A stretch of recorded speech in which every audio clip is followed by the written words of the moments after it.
Next question వచ్చేసి క్రింది వారిలో అసమర్థుని జీవయాత్ర నవలను రచించింది ఎవరు అని చెప్పేసి చెప్తా ఉన్నాడు. సో, ఇది మీకు క్వెషన్ చెప్పగానే మీకు మైండ్‌లో ఆటోమేటిక్‌గా ఆన్సర్ వచ్చేసి ఉంటుంది.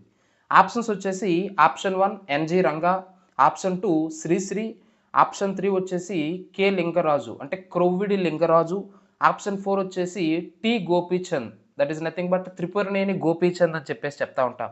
సో, అసమర్థుని జీవయాత్ర రచన ఎవరిదండి? త్రిపురనేని గోపీచంద్ అని చెప్పేసి చెప్తా ఉంటాం. మనకి జాతీయోద్యమ సమయంలో ఈ నవల చాలా చాలా కీలక పాత్ర పోషించింది.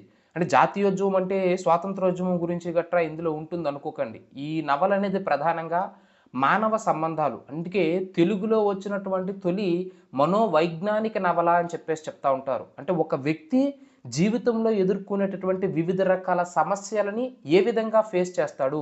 అది ఆస్తి తగాదాలు కావచ్చు, సొంత కుటుంబంలో వచ్చేటటువంటి వైరుధ్యాలు కావచ్చు. ఇలా అంటే మానవ సంబంధాల యొక్క విలువలను తెలియచేస్తూ మనిషి ఏ విధంగా తన యొక్క జీవన మనుగడను కొనసాగించాలి అని చెప్పేసి రాసినటువంటి నవలే ఈ 'అసమర్థుని జీవయాత్ర' రిటెన్ బై త్రిపురనేని గోపీచంద్ అని చెప్పేసి చెప్తా ఉంటాం. అమెజాన్, ఫ్లిప్‌కార్ట్‌లో అవైలబుల్‌గా ఉంటుంది. వీలైతే ఆ యొక్క నవలను చదవండి. చాలా చాలా బాగుంటుంది. అర్థమైందా లేదండి? అది ఇక్కడ ఆన్సర్ వచ్చేసి త్రిపురనేని గోపీచంద్. కానీ మనకి ఇక్కడ ఎక్స్‌ట్రా ఆప్షన్స్ గనక గమనించినట్లయితే ఎన్‌జీ రంగా చెప్పారండి. ఎన్‌జీ రంగా వచ్చేసి రైతు ఉద్యమ నాయకుడు ప్రధానంగా. ఈయన అద్భుతమైనటువంటి రచనలు చేశాడు.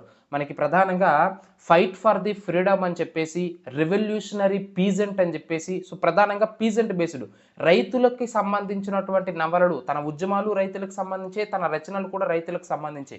So, 'fight for the freedom' అలాగే 'రివల్యూషనరీ పీజెంట్' అలాగే 'క్రెడో ఆఫ్ వరల్డ్ పీజెంట్రీ' ఈ రచనలన్నీ ఎవరివయ్యా అంటే మన యొక్క ఆచార్య ఎన్‌జీ రంగావండి. అలాగే ఇంకొక ఆప్షన్ వచ్చేసి శ్రీశ్రీ అంటున్నాం. ఇతని ప్రముఖ రచనలు వచ్చేసి 'గర్జించే రష్యా' అని చెప్పేసి చెప్తా ఉంటాం. 'మహాప్రస్థానము' అని చెప్పేసి చెప్తా ఉంటాం. 'మరో ప్రపంచము' అని చెప్పేసి చెప్తా ఉంటాం. ఇవన్నీ ఎవరివంటే శ్రీరంగం శ్రీనివాసరావు శ్రీశ్రీ గారు. అలాగే థర్డ్ ఆప్షన్ క్రొవ్విడి లింగరాజు అంటున్నాం. ఈయన ఇంపార్టెన్స్ ఏమిటంటే మనకి రష్యాకి సంబంధించినటువంటి మ్యాగ్జిమ్ గోర్కీ అనేటటువంటి వ్యక్తి ఒక నవల రాస్తాడండి. అదే 'ద మదర్'.